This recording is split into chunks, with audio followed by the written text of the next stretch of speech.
अस्सलाम वालेकुम दोस्तों, ये हम आ गए हैं वेटिंग में बैठे हुए एयरपोर्ट इस्लामाबाद एयरपोर्ट में। तो इंशाल्लाह नेक्स्ट देखते हैं, फिर दमाम एयरपोर्ट पे पहुंच के आपसे रब्ता करेंगे इंशाल्लाह।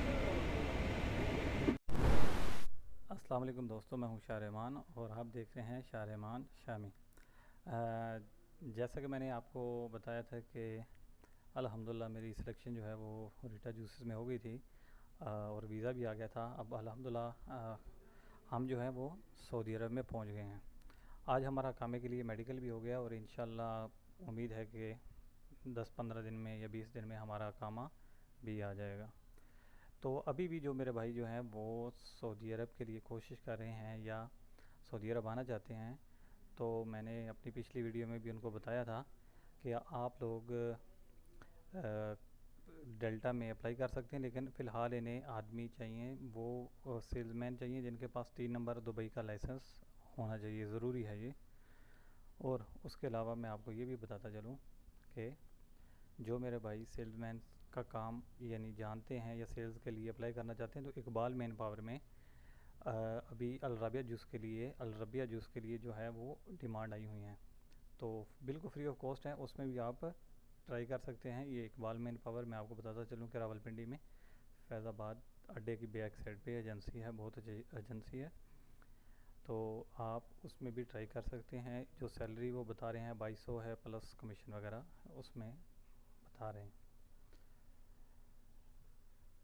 जी हाँ मेरे दोस्तों, तो मैंने आपको एक बात एयरपोर्ट से एक बताना चाहता हूँ कि एयरपोर्ट भी मैंने ये बात की थी कि कुछ मेरे दोस्त जो हैं वो ये पूछने जा रहे थे कि वो छुट्टी आके आए थे और वापस नहीं गए, उन पे कितना बैन है। मैं आपको बताता चलूँ, मैं खुद 2018 में छुट्टी आया था और फिर उसके बाद सऊदी अरब वापस नहीं आया। तो ये जो है वो मुझे भी डाउट था कि अभी क्या होगा क्या नहीं होगा, लेकिन अल्हम्दुलिल्लाह कोई इतना बड़ा इशू नहीं है, बल्कि कुछ भी इशू नहीं है। अगर सिर्फ आपने इस चीज़ का एहतियात करना है, आपके ऊपर आपके कफ़ील ने कुछ हरूब ना दिया हो, या आपने कोई ऐसा मुखालफा ना हो, ग्रामा ना हो, या आपने कोई गैर कानूनी काम ना किया हो।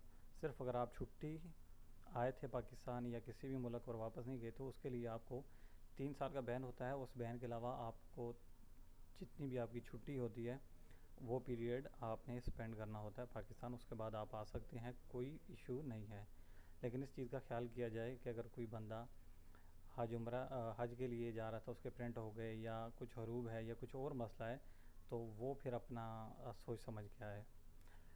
तो मेरे भाई इसके अलावा मेरा एक दोस्त है, वो मैं आपको बताता चलूँ, अगर किसी भाई का बाहर के किसी कंपनी के लिए भी काम हो जाता है, तो काइंडली उनसे ये रिक्वेस्ट है कि आप अपना मेडिकल जो है वो एक दफ़ा लाजमी बाहर से प्राइवेट करवा लिया करें।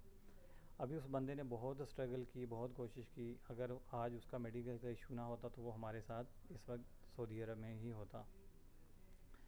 तो उसका फिर मेडिकल जब हुआ तो बिल्कुल फ़र्स्ट टाइम पे ही उन्होंने उसे कोई चांस नहीं दिया और उसे डायरेक्ट अनफिट कर दिया और ऑनलाइन उसकी रिपोर्ट शो कर दी। अभी 6 महीने के लिए वो बैन है, यानी 6 महीने के बाद वो मेडिकल करवा सकता है। उसके बाद जो है वो नए सिस्टम से वीज़ा ढूंढना, फिर ट्राई करनी, पास करनी। अगर उसकी किस्मत अच्छी होगी तो इसी कंपनी में, इसी सिलेक्शन में भी आ जाएगा। लेकिन आप लोगों के लिए अभी जो है सबसे बड़ा जो एक माफिया बैठा हुआ है, मैं किसी मेडिकल सेंटर का नाम नहीं लेना चाहता, लेकिन और कुछ भी ना हो तो ALT का जो है वो इशू निकाल देते हैं, जिसे हम अपनी ज़ुबान में जिगर की गर्मी कहते हैं। इतना बड़ा इशू ये यहाँ पे आके ये कोई बहुत बड़ा इशू नहीं होता सऊदी अरब में।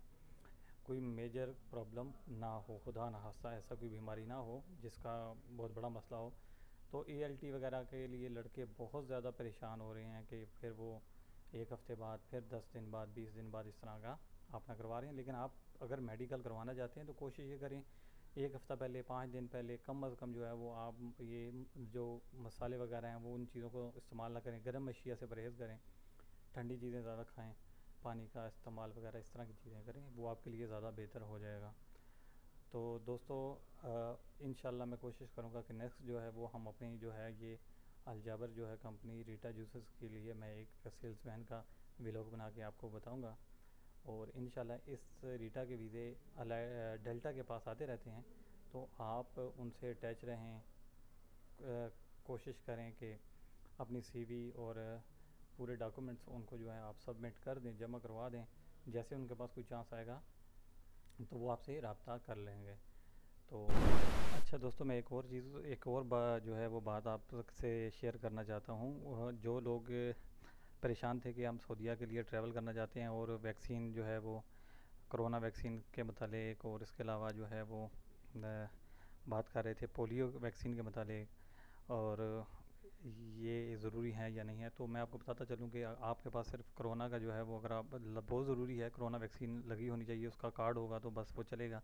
हमसे तो वो भी नहीं चेक किया, लेकिन आपने एहतियातन वो लाजमी रखना है। बाकी सऊदी अरब के लिए मैंने पहले भी बताया था अपनी एक वीडियो में कि किसी किस्म की और जो पोलियो वगैरह की वैक्सीन है उसकी कोई रिक्वायरमेंट नहीं है। यहाँ पे भी हमसे पाकिस्तान में भी किसी ने नहीं पूछा और यहाँ पे भी पहुँचकर किसी ने नहीं पूछा। तो बाकी आपने जो है वो वैक्सीन लाजमी लगवानी है जो कोरोना की है। उसका आपके पास जो है वो पेपर होना चाहिए, कार्ड होना चाहिए जो ऑनलाइन लाजमी शो करे, और इसके अलावा फ़िलहाल किसी चीज़ की ज़रूरत नहीं है। तो इसी के साथ आज की इस वीडियो को ख़त्म करना चाहता हूँ, और उम्मीद करता हूँ आप सब खैरियत से भी होंगे। और जाते जाते इस चीज़ की रिक्वेस्ट करता चलूँ कि मेरे इस चैनल पे जो भाई नए हैं वो मेरे चैनल को सब्सक्राइब कर दें, लाइक कर दें, और बेल आइकन के बटन को लाजमी प्रेस कर दें। तो इंशाल्लाह मिलते हैं नेक्स्ट वीडियो में नई मालूमात के साथ। अपना बहुत ख्याल रखिएगा। इसी के साथ अपने भाई शारिमान को इजाज़त दीजिए। अल्लाह हाफ़िज़।